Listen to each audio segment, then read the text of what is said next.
तारीख के वो औराक जिन पर इंसानियत के उरूज और जवाल की दास्तानें दर्ज हैं, हमें बताते हैं कि रोशनी आने से पहले अंधेरा कितना गहरा और हौलनाक होता है। ये इस सफर का पहला बाब है जिसमें हम इस बंजर और रेगिस्तानी खिते की बात करेंगे जहां इंसानियत अपनी तमाम तर कदरें खोकर सिसक रही थी। जजीरा नुमा अरब का वो सहरा जहां तपती रेत और खुश्क पहाड़ों के दरमियान जिंदगी अपनी बका की जंग लड़ रही थी, वहां जहालत के बादल हर तरफ छाए हुए थे। ये वो दौर था जब इंसान अपने हाथों से बनाए हुए पत्थरों के सामने सर झुकाता था और काबा जो तौहीद का मरकज था बुतों से भर चुका था। हजरत इब्राहीम और इस्माइल अलैहिस्सलाम की तालीमात किस्सा पारीना बन चुकी थी और मक्के के इस मुकद्दस घर में 360 बुत सजा दिए गए थे। लात, उज़ीज, मनात और हबल जैसे नामों के ये बुत कुरैश और दीगर कबाइल के लिए तकद्दुस का निशान बन चुके थे, जिनसे वो अपनी हाजतें मांगते थे। हालांकि वो अल्लाह के वजूद से बिल्कुल मुनकिर नहीं थे, लेकिन उनका मानना था कि ये बुत अल्लाह तक पहुंचने का जरिया है और यही शिर्क उनकी जड़ों में बैठ चुका था।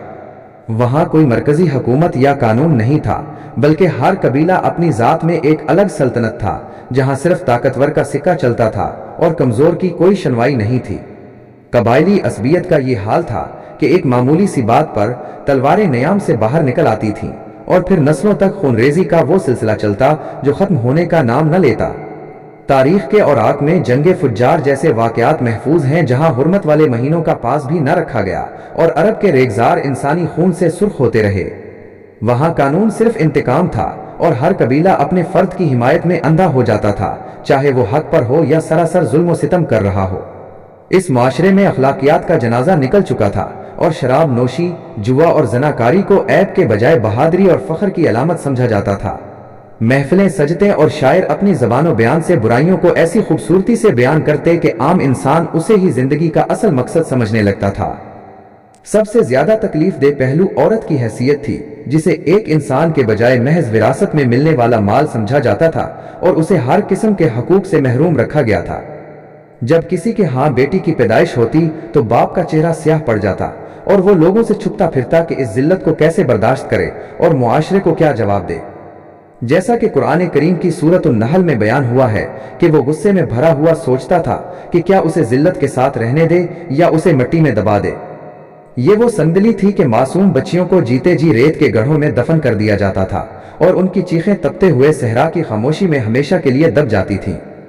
क़यामत के दिन जब इस जिंदा दफन की जाने वाली बच्ची से पूछा जाएगा कि उसे किस जुर्म में कत्ल किया गया, तो इस जाहिल मुआशरे के पास कोई जवाब नहीं होगा।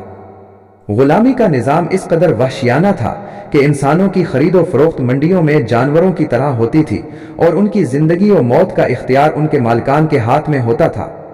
गुलामों पर होने वाले मजालिम को देखकर रूह कांप जाती थी, लेकिन वहां के लोगों के दिल पत्थर हो चुके थे, जिन्हें किसी के दर्द का कोई एहसास नहीं था।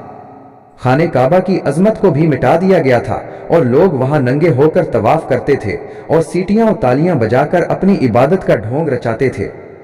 गोया इंसानियत अपने आखिरी दर्जे के जवाल पर पहुंच चुकी थी, जहां ना कोई रहबर था और ना ही कोई ऐसी रोशनी जो इस तारीक गार से बाहर निकलने का रास्ता दिखा सके।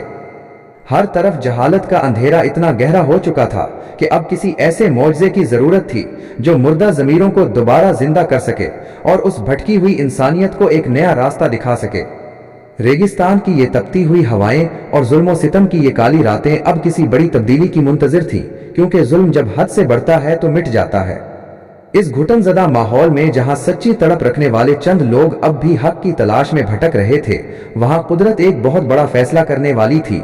क्या ये बदहाल मुआशरा कभी सुधर पाएगा और क्या इस तारीकी को चीरने वाली कोई सुबह कभी नमूदार होगी जो इन सदियों पुराने बुतों को पाश पाश कर दे।